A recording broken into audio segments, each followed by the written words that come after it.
ስላሴ በቤተ አብርሃም አዝለ ካላስገባህን ደክሞናል ሽማግሌዎች ነን አሉ።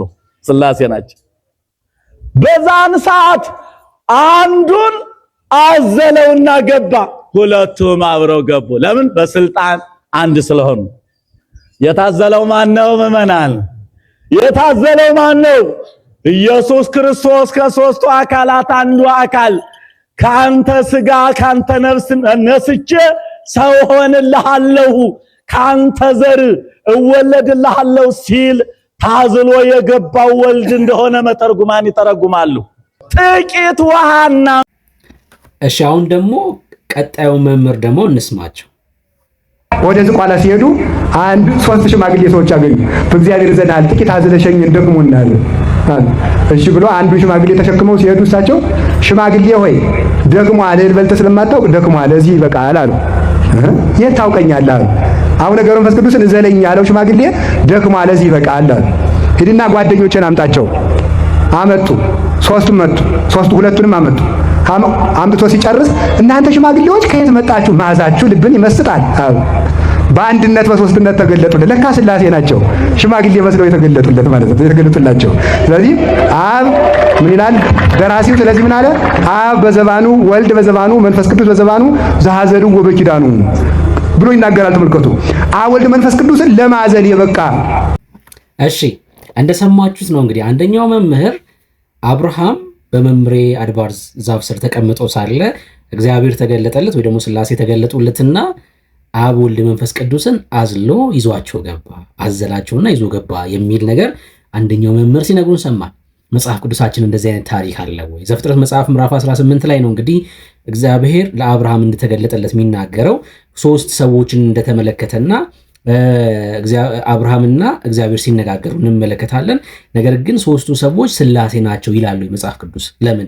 ዘፍጥረት መጽሐፍ ምዕራፍ 19 ላይ አብርሃም ጋር የነበሩት 2 መላእክት ወደ ሰዶምና ወደ ገሞራ እንደወረዱ መጽሐፍ ቅዱሳችን ይነግረናል። ስላሴ የሚልም ሐሳብ በዛ የመጽሐፍ ቅዱስ ክፍል ላይ ፈጽሞ አናገኝም። ግን አሁን ስላሴ ነው አይደለም ዋናው ሙግት በራሱ አዘላቸው የሚል ነው። ከየት ነው የሚያመጡት እነዚህ ሰዎች ተረታቸውን? የትኛው መጽሐፍ ላይ ነው? አብርሃም እነዛን 3 ሰዎች አዝሎ ወደ ቤቱ አስገባ። አንደኛው ሲታዘል 3ቱ ገቡ። ከመሆን ይሄ ታሪክ በመጽሐፋቸው ላይ አለ። አዎ ገድለ አብርሃም በሚል መጽሐፍ ላይ ይሄ ታሪክ ቃል በቃል ተጽፎ እናገኘዋለን። ይሄ ታሪክ ተቀምጧል። የት? ገድለ አብርሃም ላይ መጽሐፍ ቅዱሳችን ላይ አለ? ፈጽሞ የለም። ፈጽሞ የማናገኘው ታሪክ ነው። ቀጠሉና ሁለተኛው አባት ደግሞ ልክ አብርሃም እግዚአብሔርን እንዳዘለ አቦም አዝሎ አብ ወልድ መንፈስ ቅዱስን ወደ የሆነ ቦታ ሲወስድ እንመለከታለን አሉ። አይገርምም? ይህም በመጽሐፋቸው ላይ ተጽፎ ይገኛል። እግዚአብሔርን በዚህ ልክ ነው የሚያዋርዱት። በእግዚአብሔር ላይ በዚህ ልክ ይቀልዳሉ። እስኪ ታሪኩን ባጭሩ ላንብብላችሁና ላሳያችሁ።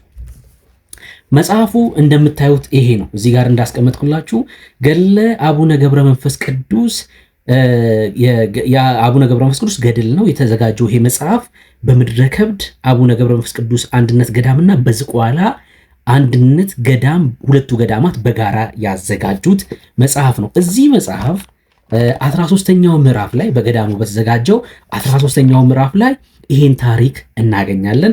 ላንብብላችሁ። እዚህ ስክሪኑ ላይ አስቀምጥላችኋለሁ ጽሑፉን ማለት ነው። እንደዚህ ይላል።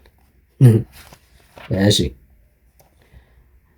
አባታችን የሚለውን ጽሑፍ ከዚህ በኋላ ሳነብ እንድታስተውሉ አባታቸው እያልኩ ነው ማነበው። ምክንያቱም አባቴ ስላልሆነ አባታቸው ስለሆነ አባታቸው እያልኩኝ ሳነብ እነሱ አባታችን ብለው የጻፉትን እንደሆነ እንድትረዱልኝ እፈልጋለሁ።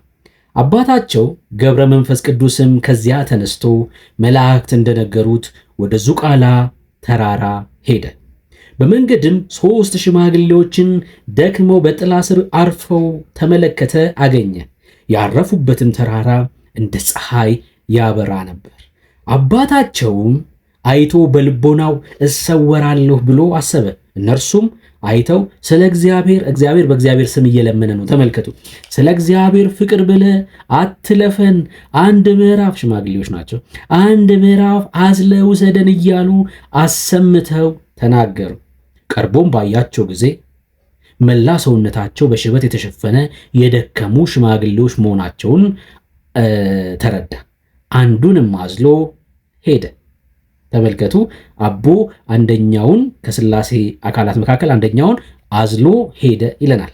ጥቂትም እልፍ እንዳለ ሽማግሌው አባታቸውን እህል ስለማትበላ ውሃም ስለማትጠጣ ይደክምሃልና ከዚያ አስቀምጠኝ አለው። አንደኛው ሽማግሌ አባታቸውም ከወዴት ታቀኛለህ አለው። ሽማግሌውም ተመልሰ ሄደ ባልንጀሮቼን አምጣቸው አለው። ሽማግሌውንም በዚያ ትቶ ወደ ሁለቱ ሽማግሌዎች ሄደ። ከሁለቱ አንዱን አዝሎ ሽማግሌው ወዳለበት አደረሰው። ተመልሶም ሦስተኛውን ሽማግሌ አመጣ። አባታቸው አቡነ ገብረ መንፈስ ቅዱስም እነዚያን ሽማግሌዎች ከወዴት መጣችሁ? የሽታችሁ መዓዛ ልብን ይመስጣል አላቸው። ሦስቱ ሽማግሌዎችም ተነስተው ቆመው ለአባታቸው ለገብረ መንፈስ ቅዱስ በአንድነት በሦስትነት ተገለጹለት።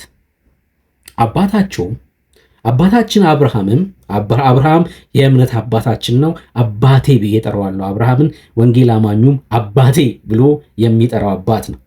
በመምሬ ዛፍ ስር ሥላሴን በአንድነት በሦስትነት እንዳየ ዘፍጥረት መጽሐፍ ምዕራፍ 18 ይላል። የለም ታሪኩ እዛ ላይ እንደዛ ሚል የለም። ሥላሴን አየ አይልም። እግዚአብሔር ተገልጦለታል። አዎ አንዱ አካል፣ ከዛ ሁለቱ መላእክት ናቸው። አባታቸው ገብረ መንፈስ ቅዱስም ሥላሴን በአንድነት በሦስትነት አያቸው። አንድ ሰውም እስራኤል የተባለ ያዕቆብን ባደረበት በፈለገ ያቦቅ እንደታገለው እንደባረከውም ዘፍጥረት 28 ቁጥር 15 እንዲሁ አብ ወልድ መንፈስ ቅዱስ ለአባታቸው ለገብረ መንፈስ ቅዱስ አባታቸው ገብረ መንፈስ ቅዱስን ባረኩት። አንተ እንዳዘልከን ሽማግሌዎቹ እየተናገሩ ነው። ሦስቱ አካላት የተባሉት ማለት ነው የነሱ ናቸው። አሁን በስዕል ላይ ያሉት ምናምን እንደዛ አምላክ የለንም። የኛ አምላክ መንፈስ ነው። የሚመለከውን በእውነትና በመንፈስ ነው።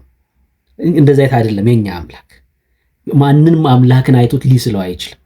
በዘዳግም መጽሐፍ ምዕራፍ 4 ቁጥር 15 ላይ በኮሬብ በእሳት ውስጥ ሆኖ እግዚአብሔር በተገለጠ ሰዓት መልክ አላያችሁምና እጅግ ተጠንቀቁ ይላል የእግዚአብሔር ቃል። ለምን? እንዳትረክሱ። ሰው እግዚአብሔር እንዲህ ነው ብሎ ጆሮ፣ ሽማግሌ፣ አፍንጫ፣ ምናምን እጅ በረባሶ ሲያዘጋጅ ረክሷል። ኦልሬዲ ረከስክ። የእግዚአብሔር ቃል ይሄን ይናገራል። አንተ እንዳዘልከን እሺ፣ ተራው የኛ ነው አሉ። እሺ እኛም እናዝልሃለን እስከ 7ቱ ሰማያትም የመተዛዘል ምዕራፍ ማለት ነው እናደርሳለን እናወጣለን አሉት። ከዛ ያን ጊዜ መልካቸው ተለወጠ፣ የባህሪ ክብራቸውን ገለጡ ይላል። ያን ጊዜ የብርሃን ፈጣሪ አብ አዝሎ፣ አሁን ተራው ተመልከቱ እንግዲህ ተራ ደረሰበት። አብ ሲታዘል ነበር። አሁን ደግሞ አብ ሎቱ ስብሐት ይላል ኦርቶዶክስ ላይ።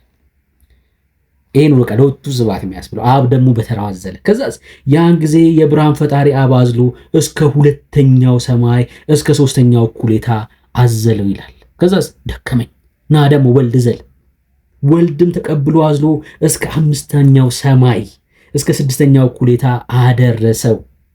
መንፈስ ቅዱስም 7ኛው ሰማይ ግርማ ወደሚያስፈራው ዙፋን አደረሰው ይላል። እየተቀባበሉ አብ ወልድ መንፈስ ቅዱስ አቦን አዘሉ ተብሎ በዚህ አሁን ባሳየኋችሁ መጽሐፍ ላይ ተጽፏል። የመተዛዘል ምዕራፍ። አሁን ይሄ እግዚአብሔርን ያከብራል ወይ? እግዚአብሔር በዚህ ነገር ይከብራል ወይ? ምንድነው ሊነግሩ የፈለጉት ነገር? ምንድነው በዚህ ሐሳብ ሊያስተምሩን የፈለጉት ነገር? የእግዚአብሔርን ክብር ማሳነስ ካልሆነ በስተቀር ክብሩን በሰዎች ፊት ትንሽ ሆኖ እንዲታይ ከማድረግ በስተቀር እንደዚህ አይነት ታሪኮች በኢትዮጵያ ኦርቶዶክስ ገድላት፣ ድርሳናት፣ መጽሐፍት ላይ ሞልቶ ይገኛል። ቀጣይ ሥላሴ የተዋጡበትን ታሪክ ይዤላችሁ እመጣለሁ።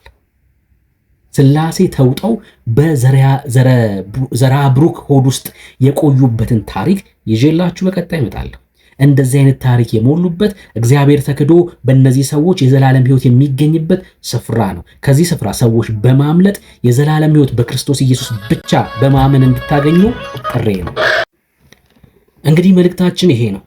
ከእንደዚህ አይነት ቦታ በማምለጥ በክርስቶስ ኢየሱስ በማመን የዘላለም ሕይወት እንድታገኙ ከጨለማው ዓለም እንድታመልጡ እረፍት እንዲሆንላችሁ በአንድያ በእግዚአብሔር ልጅ በልጁ በክርስቶስ ኢየሱስ በማመን ከሞት ወደ ሕይወት እንድትሻገሩ ወደሚደነቀው ብርሃን እንድትመጡ የዘላለም የሁል ጊዜም መልእክታችን ጥሪያችንም ጭምር ነው። ሰው በክርስቶስ ኢየሱስ ካላመነ ከጨለማው ዓለም ከእንደዚህ አይነት የተረቶች ሐሳብ ሊያመልጥና ሊድን አይችልምና የኛ የክርስቲያኖች ጥሪ ወደ ሕይወት ወደ ሆነ ወደ ክርስቶስ ኢየሱስ በመምጣት የዘላለም እረፍት እንድታገኙ ከእግዚአብሔር አብ ቁጣ እንድታመልጡ የሁል ጊዜ መልእክታችን ነው። ከእንደዚህ አይነት ተረቶች አምልጡ።